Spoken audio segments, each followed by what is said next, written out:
Assalamualaikum warahmatullahi wabarakatuh. Nama saya Dila Samudra Muiz. Saya akan menjawab soal teknologi ramah lingkungan. Nomor 1, jelaskan pengertian teknologi ramah lingkungan. Teknologi ramah lingkungan merupakan sebuah konsep atau metode untuk mencapai tujuan tertentu, di mana dalam pelaksanaannya mengacu pada wawasan lingkungan atau memperhatikan kaidah-kaidah di lingkungan sekitarnya. Jelaskan 3 prinsip teknologi ramah lingkungan. Refine artinya menggunakan bahan yang ramah lingkungan serta melalui proses yang aman. Reduce artinya dapat mengurangi jumlah limbah dengan mengoptimalkan penggunaan bahan baku. Reuse artinya bahan-bahan yang tidak terpakai atau sudah menjadi limbah diproses dengan cara yang berbeda untuk digunakan kembali. 3. Sebutkan 4 bidang aplikasi teknologi ramah lingkungan. 1. Bidang energi, 2. Bidang lingkungan, 3. Bidang industri, 4. Bidang transportasi. Jelaskan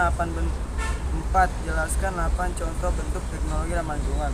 Biofuel, biogas, solar cell, hydropower, ocean power, wind power, geothermal, fuel cell, dan hydrogen power. 5. Jelaskan perbedaan antara bioetanol, biodiesel, dan biogas.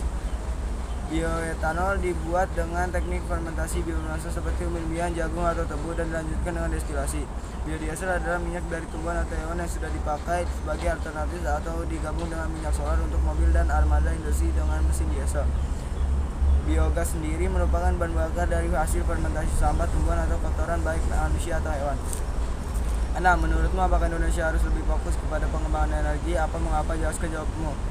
Sumber energi alternatif. Sebab sumber energi berupa pembangkit listrik yang berasal dari minyak bumi akan terus berkembang jumlahnya seiring dengan kebutuhan manusia yang terus meningkat. Inilah mengapa manusia kemudian harus mengembangkan energi alternatif. Energi alternatif yang lebih ramah lingkungan umumnya berasal dari alam.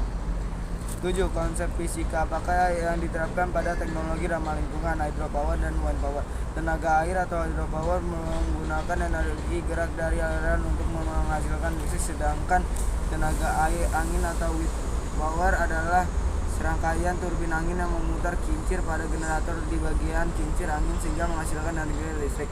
8. Menurutmu apakah Indonesia berpotensi mengembangkan teknologi ocean power? Teknologi energi laut merupakan energi terbarukan yang memiliki berbagai macam teknologi dengan memanfaatkan macam-macam sifat dan gerak air laut.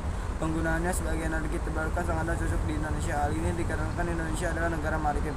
Meskipun pemanfaatan teknologi laut cukup menjanjikan, hingga kini belum ada aplikasi dan pemanfaatannya di laut Indonesia. 9. Apakah pembentukan air bisa menghasilkan bahan bakar? Untuk bisa menjadi bahan bakar, air perlu melalui proses pemisahan molekul air menjadi hidrogen dan oksigen. Proses ini memakan energi yang sangat besar hingga tidak sebanding dengan energi yang dihasilkan. 10. Jelaskan 3 contoh bentuk teknologi ramah lingkungan bidang transportasi. Kendaraan hidrogen, mobil surya, mobil listrik. 11. Apakah mobil listrik sudah dibuat di Indonesia? Carilah informasi dan jelaskan secara singkat proses pembakaran. Sudah pada tanggal 16 Maret 2022 untuk pertama kalinya Indonesia memproduksi mobil listrik dilakukan oleh Hyundai lewat mobil Ioniq 5. Proses pembakarannya saat pedal gas mobil ditekan, kontroler akan mengatur daya listrik dari baterai, traksi, dan inverter. Selanjutnya inverter akan mengalirkan energi listrik ke motor sesuai dengan tekanan pedal gas. Traksi listrik mengubah energi listrik menjadi mekanik untuk menggerakkan mobil. Putaran rotor pada mobil akan menggerakkan transmisi yang berguna untuk menggerakkan mobil. 12. Jelaskan 4 contoh untuk teknologi ramah lingkungan di bidang lingkungan. Biofuel, biogas, panel surya, geothermal. 13. Jelaskan perbedaan pengolahan sampah organik dengan metode biopori dan metode komposter seperti keranjang Takakura.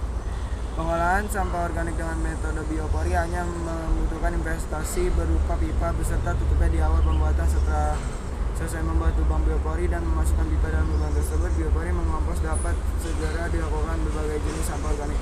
Daun kering, ranting, potongan kulit, buah, hingga sisa makanan dapat dimasukkan ke dalam biopori. Sebutkan beberapa tanaman fitoremediasi yang bisa mengurai polutan tanah. Lidah mertua, bunga matahari, sirih Belanda, poplar.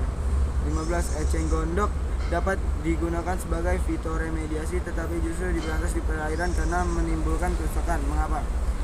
Karena ia membutuhkan suplai oksigen yang cukup besar dari perairan yang didiaminya untuk proses evapotranspirasi, proses penguapan oleh tumbuhan air, dan dapat menghambat suplai oksigen ke dasar, menghalangi penetrasi cahaya matahari yang diperlukan bagi kehidupan. 16. Jelaskan cara dan gambar dari composting toilet. Teknologi ini merupakan suatu sistem toilet sederhana yang hemat air dan tetap higienis. Tidak perlu mempertahankan toilet konvensional yang boros air, akan tetapi harus memikirkan toilet alternatif yang hemat air dan tidak menimbulkan bau. 17. Jelaskan secara ringkas mekanisme teknologi permandian air dengan cara osmosis balik. Teknologi ini menerapkan sistem osmosis balik dengan memberi tekanan yang lebih besar dari tekanan osmosis air payau atau air asin. Air asin atau air payau tersebut ditekan sehingga melewati membran semi permeabel yang mampu menyaring padatan atau kandungan berbahaya dalam air tersebut sehingga air dapat aman dikonsumsi. 18. Jelaskan cara teknologi biopulping. Dalam biopulping, bahan-bahan kimia tadi digantikan oleh sejenis mikroba yang mengeluarkan enzim dan mendegradasi liquid mikroba. Ini dalam golongan jamur atau fungi pelapuk kayu yang banyak dijumpai di alam bebas. 19. Jelaskan mengapa teknologi pengolahan minyak tersebut teknologi tidak ramah lingkungan. Karena dapat menghasilkan polutan dan limbah beracun selama proses produksinya. Limbah yang dihasilkan dapat mengganggu keseimbangan lingkungan dan membahayakan kesehatan. 20. Jelaskan mengapa teknologi pengolahan batu bara disebut teknologi tidak ramah lingkungan. Karena teknologi pengolahan batu bara digunakan pada pertambangan batu bara. Teknologi ini tergolong dalam teknologi tidak ramah lingkungan karena menghasilkan partikel karbon hitam yang dapat menjadi polutan dan mencemari udara. Teknologi ini juga menghasilkan emisi radioaktif yang berbahaya bagi kesehatan manusia. 21. Jelaskan 20 usaha yang dapat kamu lakukan menghemat energi dalam kehidupan sehari. Jabarkan jawabanmu dengan alasan. 1. Beralih ke lampu LED. 2. Matikan peralatan elektronik yang sudah digunakan. 3. Pemanfaatan cahaya matahari. 4. Mematikan keran air setelah digunakan. 5. Memanfaatkan fungsi kendali smart device. 6. Cabut kabel dari stop kontak saat tidak digunakan. 7. Mengeringkan pakaian di bawah sinar matahari. 8. Menggunakan kulkas dengan karyawan ramah lingkungan. 9. Menggunakan fasilitas transportasi umum. 10. Tidak membiarkan charger smartphone semalaman. 11. Menggunakan timer pendingin ruangan. 12. Merawat peralatan listrik secara teratur. 13. Pilih AC dengan teknologi inverter. 14. Menggunakan tangki penampung air. 15. Menutup pintu kulkas dengan rapat. 16. Menggunakan kendaraan seperlunya untuk menghemat energi. 17. Menanam tanaman di rumah agar sejuk sehingga dapat mengurangi penggunaan AC atau kipas. 18. Mengatur suhu kulkas agar hemat energi.